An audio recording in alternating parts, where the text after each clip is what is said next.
the Understanding Disaster Risk National Forums. I've just finished a series of disaster preparedness briefings, and the next several months are believed to be unprecedented in our experience. Right now, emergency services personnel are still responding to the impacts of natural hazards right across the country. We know that climate change is changing our risk profile. It's becoming more complex. We need to step up our action together to change the way we think about disasters, to plan for the future.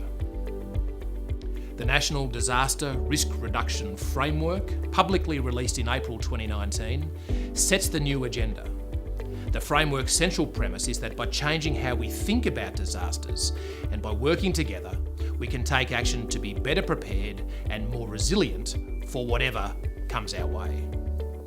Changing how we think about disasters opens new perspectives, new insights, and new ways of thinking to come up with real solutions that make a real difference to people's lives. Reducing disaster risk is everyone's business. It isn't just for our dedicated emergency services personnel or the emergency management sector.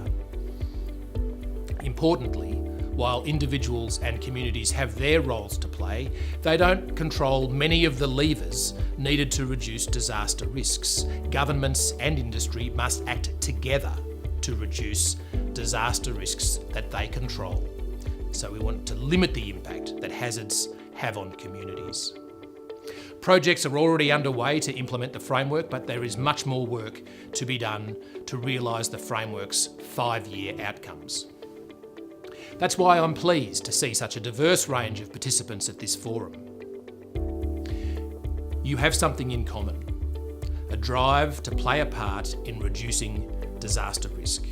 And I encourage you to stay open to learning and new perspective, to be respectful, to listen and to participate. And I hope you find today's workshop valuable and that you leave confident about your role in influencing the actions, the choices and the decisions made within governments, industry and communities to reduce vulnerability and to build resilience.